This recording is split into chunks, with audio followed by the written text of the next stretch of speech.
Tiba-tiba jenazah itu bangkit dan berkata kepadaku, "Sungguh celaka engkau wahai pemuda."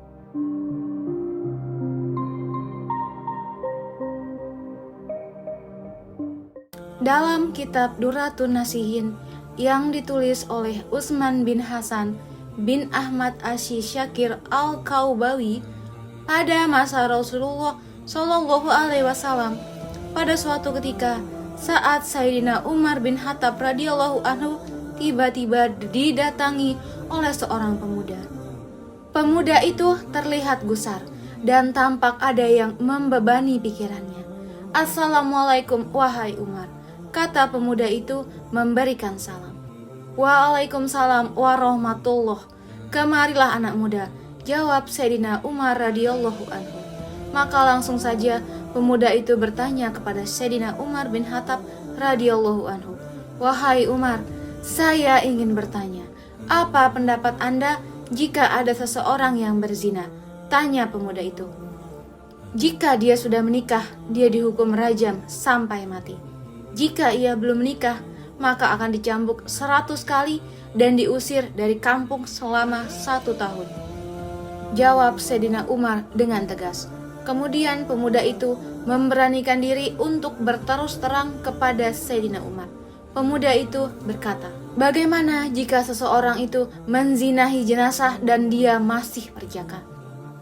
Sayyidina Umar terdiam dan bulu kuduknya berdiri mendengar pertanyaan pemuda itu.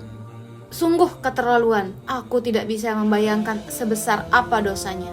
Siapa gerangan orang yang melakukan perbuatan keji seperti itu?" tanya Sayyidina Umar.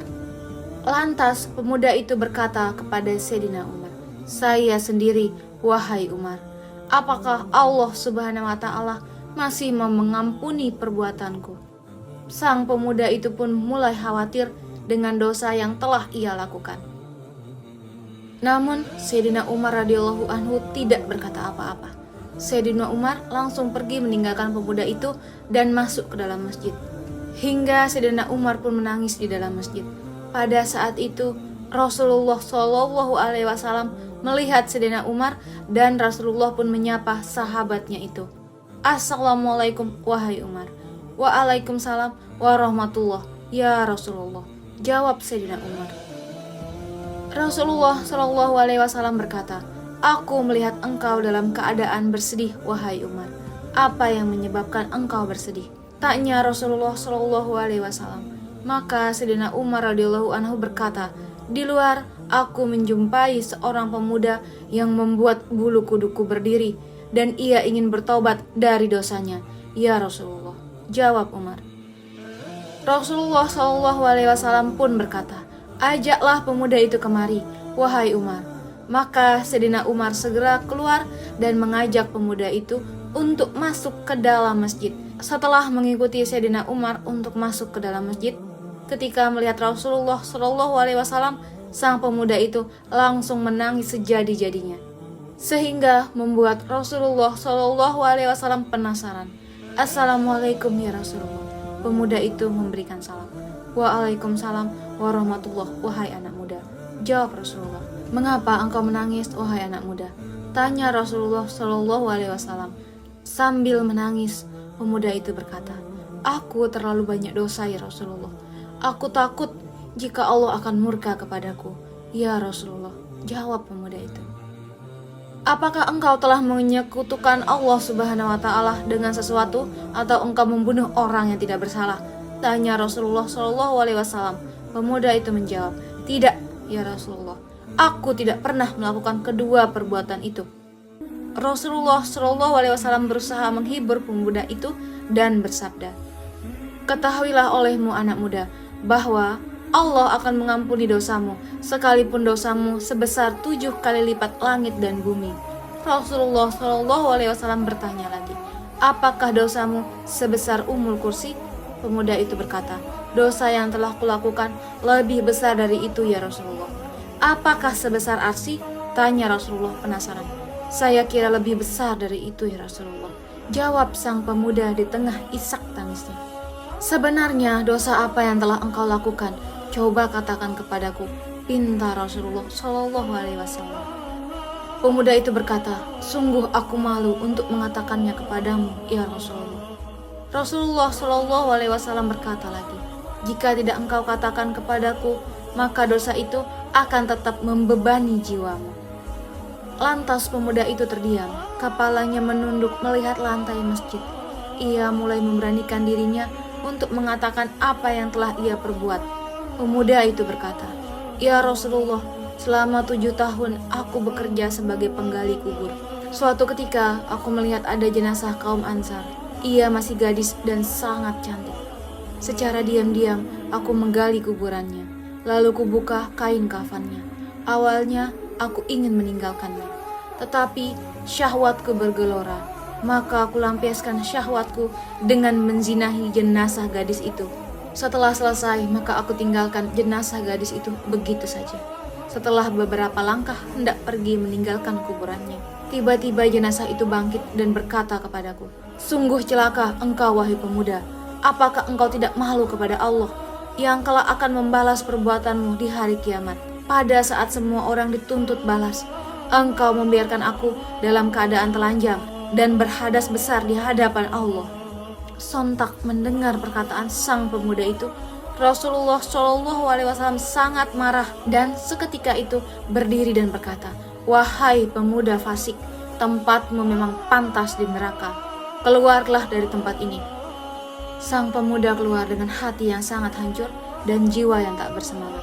Ia merasa tidak ada harapan baginya untuk mendapatkan pengampunan dari dosanya. Sebenarnya ia ingin bertaubat dengan sebenar-benarnya kepada Allah Subhanahu wa Ta'ala. Dia terus melangkah tanpa tahu arah dan tujuan. Selama 40 hari, 40 malam, sang pemuda beristighfar dan tak berhenti menangis. Ia berjanji kepada Allah Subhanahu wa Ta'ala yang Maha mendengar bahwa ia tidak akan melakukan perbuatan keji itu lagi. Ia berdoa, "Ya Allah, Tuhannya Nabi Muhammad, Tuhan Nabi Adam dan Hawa, jika aku telah engkau ampuni, sampaikanlah kepada Nabi Muhammad dan para sahabatnya. Namun, jika engkau menolak taubatku ini, bakarlah aku di dunia dan bebaskanlah aku dari siksa akhirat. Sungguh, aku tidak akan sanggup menerima siksamu di akhirat kelak." Setelah pemuda itu selesai bermunajat dan memohon ampun kepada Allah Subhanahu wa Ta'ala, bersamaan dengan itu Allah mengutus malaikat Jibril alaihissalam untuk menemui Rasulullah Shallallahu Alaihi Wasallam. Malaikat Jibril pun berkata, "Wahai Muhammad, Allah Subhanahu wa Ta'ala menyampaikan salam kepadamu." Dan Allah bertanya, "Apakah engkau yang menciptakan makhluk?" Tanya malaikat Jibril alaihissalam. "Allah Subhanahu wa Ta'ala yang menciptakan diriku dan semua makhluk," jawab Rasulullah Shallallahu Alaihi Wasallam. Malaikat Jibril bertanya lagi, "Apakah engkau yang memberikan rizki kepada mereka?" Rasulullah Shallallahu Alaihi Wasallam menjawab, "Tidak, hanya Allah yang mampu memberikan rezeki kepada makhluknya." Malaikat Jibril bertanya lagi, "Apakah engkau yang menerima taubat mereka atau engkau yang menghukum mereka atas segala dosa-dosa mereka?" Rasulullah Shallallahu Alaihi Wasallam menjawab, "Maha suci Allah yang maha memberi ampun." Malaikat Jibril alaihissalam berkata, "Wahai Muhammad Rasulullah, Allah Subhanahu wa Ta'ala berfirman, 'Maafkanlah hambaku karena aku telah mengampuninya,'" kata malaikat Jibril alaihissalam kepada Rasulullah Shallallahu Alaihi Wasallam. Akhirnya mendengar pesan yang disampaikan Allah Subhanahu wa Ta'ala melalui malaikat Jibril alaihissalam, maka Rasulullah Shallallahu Alaihi Wasallam kemudian mengutus salah seorang sahabatnya untuk mencari pemuda itu untuk dibawa ke hadapan beliau. Setelah utusan Rasulullah Shallallahu Alaihi Wasallam itu berhasil menemukan dan membawa pemuda itu ke hadapan sang Nabi, maka Rasulullah Shallallahu Alaihi Wasallam pun memberitahukan kepada pemuda itu bahwa Allah Subhanahu wa Ta'ala telah mengampuni dosanya dan menerima taubatnya. Allah Subhanahu wa Ta'ala Maha Pengampun, seberapapun besarnya dosa kita.